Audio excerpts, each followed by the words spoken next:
L'expérience du confinement nous a poussé tous et toutes à bricoler une utilisation du numérique.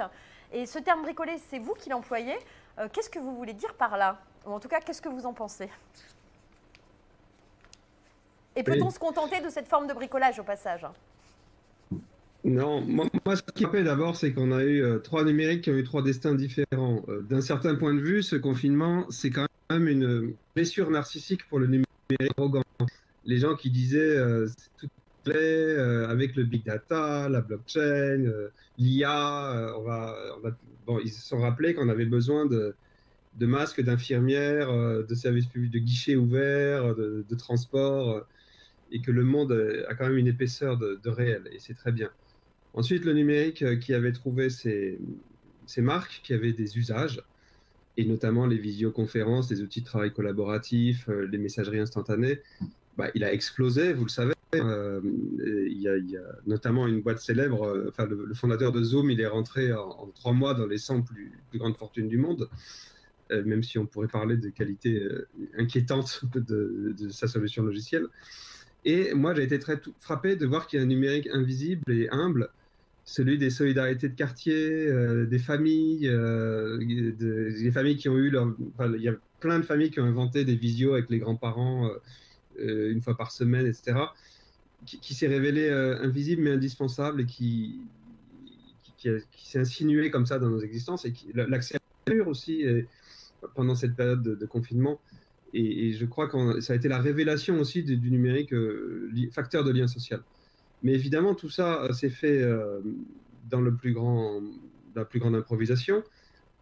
On est un des rares pays d'Europe qui, 2 jours après le confinement, a assuré une forme de continuité pédagogique, par exemple. Mais ça s'est fait parce que pratiquement chaque prof a inventé qui une classe sur Discord, qui une classe sur WhatsApp, parfois d'une manière dangereuse. Je ne sais pas ce qu'en a pensé la CNIL. Enfin, je pense que certains de ces usages ont été approximatifs. Mais en tout cas, on a réouvert les classes le lundi matin après que le président ait décrété le confinement. Moi, je partagerai 2 choses avec vous. D'abord, vous parlez de... attention, on a aussi vécu la période faste pour les espions et les cybercriminels. Derrière cette improvisation générale, il y a eu l'abandon de certaines sécurités, et peut-être aussi de sécurité sur la vie privée. 2, et je vais juste terminer avec ça, je pense qu'on n'a pas encore assez réfléchi. Enfin, c'était frappant de voir l'absence de réflexion de sciences humaines sur ce que c'est que le travail, ce que c'est que le collectif de travail, comment on humanise tout ça, et tout ce que les gens ont découvert sur la nécessité d'avoir des rituels, de phaser le temps, d'avoir le temps professionnel et le temps personnel. Pour vous donner un autre exemple, des enseignants m'ont parlé de la violence qu'ont pu ressentir certains enseignants, de découvrir, d'entrer dans l'intimité de leurs élèves et de découvrir parfois la misère, la pauvreté ou les conditions de travail de leurs élèves. Et comme ils y avaient été préparés du tout, comme le prof, il a l'habitude d'être dans un espace neutre et républicain et pas d'entrer dans l'intimité de ses élèves, il y a eu besoin d'énormes adaptations. Donc je vous partage ces 2 sujets-là. Et dans les 2 cas, on voit que on a eu une sorte de réflexe solutionniste, quoi, en disant, bon, j'ai entendu des boîtes dire, finalement, on va faire plus que du télétravail, par exemple.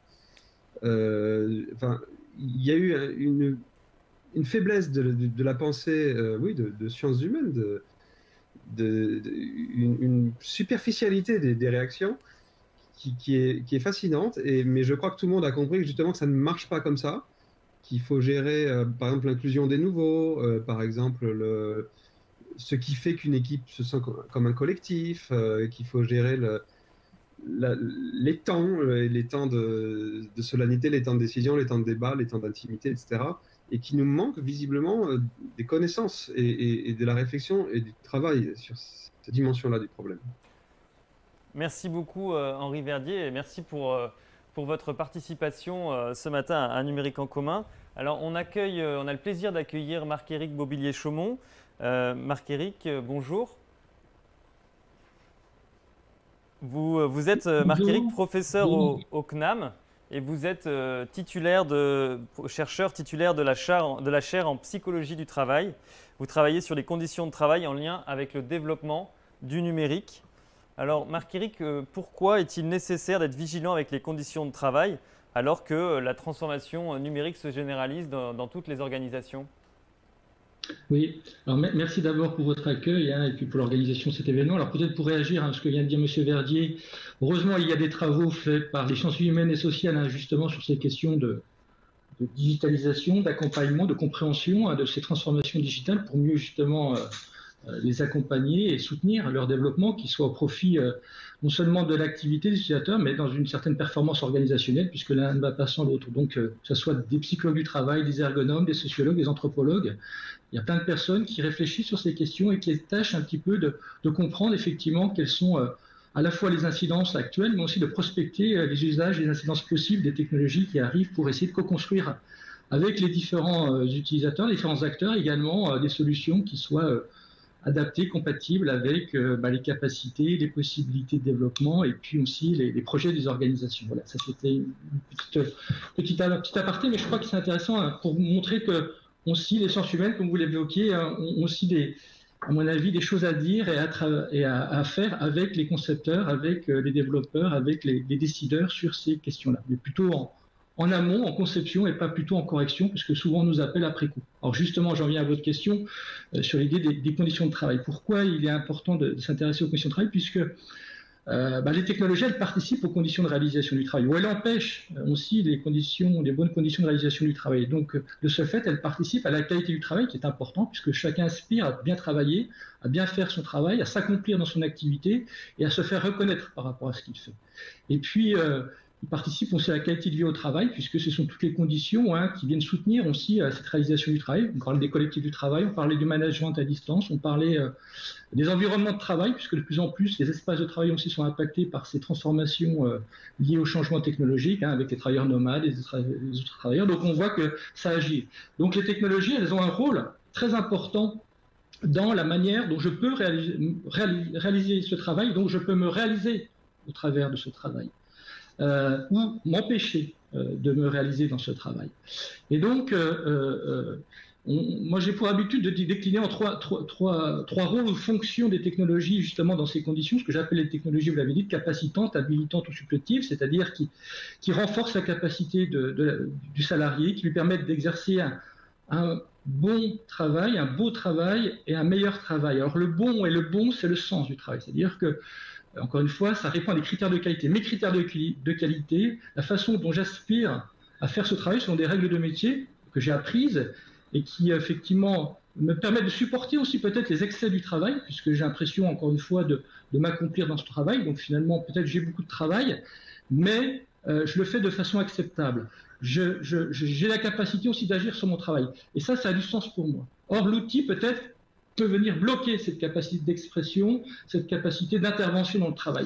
Et puis il y a aussi l'idée de mieux faire son travail, c'est-à-dire l'efficience au travail. C'est-à-dire, est-ce que ça me demande un coût supplémentaire? Et parfois, vous avez des technologies qui sont effectivement soit inutiles, c'est-à-dire qu'ils n'ont pas du tout été pensés par rapport aux besoins effectifs, et ça on en a plein, on utilise 10 à 15, on avait fait une étude avec la PEC, 10 à 15 technologies que les cadres utilisent par jour, par exemple, et ils disent on va arriver des outils, on n'a jamais demandé, c'est à nous de nous former, et c'est à nous de nous trouver un intérêt. Et en plus, comme l'outil est déterminant du métier, c'est-à-dire que sans l'outil on ne peut pas exercer son métier, eh bien, il y a une pression supplémentaire de pouvoir réaliser ce métier.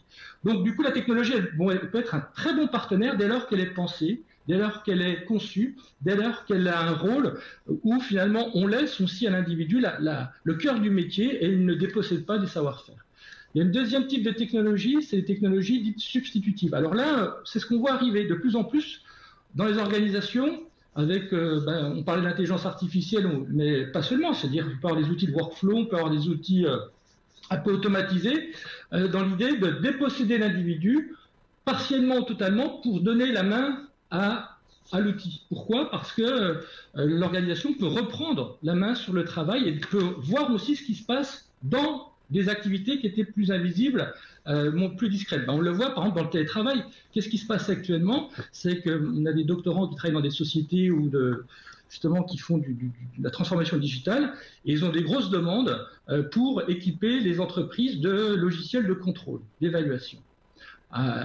Parce qu'on veut savoir. Et on parlait de Zoom, vous savez que Zoom, par exemple, il délivre auprès des entreprises des graphes qui montrent justement sur des discussions collectives, chose qu'on ne pouvait pas faire avant, hein, mais grâce aux outils, on a cette focale, on le disait, hein, dans l'intimité, dans des choses qui étaient d'une manière très discrète faites par le salarié. Eh bien, on peut voir par rapport, comme je parle là, on voit que ma fenêtre elle est animée. Eh bien, on a des histogrammes sur le taux de participation des salariés à des réunions collectives. Donc on voit la contribution individuelle à un processus collectif, chose qu'on ne pouvait pas faire avant. Et de plus en plus, les outils servent à ça.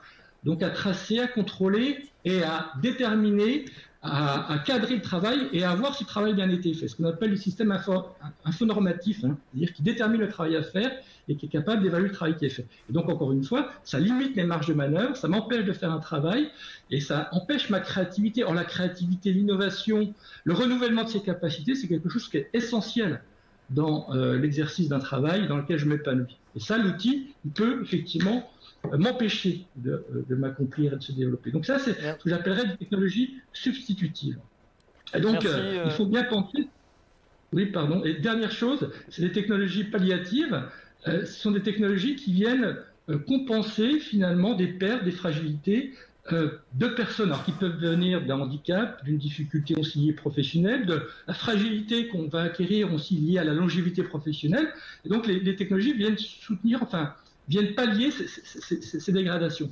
Et dans l'inclusion numérique, là on a quelque chose qui est très très bien, parce que là ça permet de redonner des capacités d'action à des gens qui en étaient démunis. Il y a des accidents. Or, le problème, et je terminerai par là, c'est pareil toujours au niveau des conditions de travail, il faut s'interroger sur le rôle effectivement un peu stratégique de ces technologies qui permet finalement à l'individu de tenir face à des exigences qui sont toujours les mêmes et qui vont dégrader sa santé au travail, mais qui ne mettent pas en cause les conditions d'organisation du travail qui ont été à l'origine de cette fragilité du salarié. C'est-à-dire qu'on va équiper l'individu pour qu'il puisse tenir face à ces exigences qui sont délétères. Et donc, je reviendrai dans une deuxième question que vous poserez, savoir un petit peu comment, du coup, on peut aussi passer par ces technologies pour repenser un peu ces conditions de travail générales. Alors, merci beaucoup Marc-Éric Bobillier-Chaumont. On voit que vous êtes intarissable sur le sujet et malheureusement on ne va pas avoir le temps de rentrer dans cette deuxième question. Et par contre, j'invite, vous avez eu la gentillesse de réaliser pour nous un entretien exclusif, une forme de résumé de l'ensemble de vos travaux qui sera disponible dans le parcours développer l'inclusion numérique au travail que l'on ouvre donc jeudi. Donc pour toutes les personnes qui veulent aller plus loin sur ce sujet, je les invite à rejoindre ce parcours et aller profiter de cette vidéo introductive. Alors Valérie, pour conclure, un petit mot de Valérie Peugeot. Eh oui, vous savez qu'on essaye de tenir le timing depuis tout à l'heure parce que vous nous avez promis un verre si on arrive à le tenir, sauf qu'on n'y arrive pas. Donc du coup, simplement, très rapidement, en quelques mots pour conclure, on évoquait cette histoire du rôle du manager pour qu'il devienne un facilitateur. Finalement, on se rend compte que parfois, ça tire vers le contrôle. En quelques mots pour conclure, cette histoire de travail, de numérique et de contrôle, c'est un sujet, non ? Oui, tout à fait.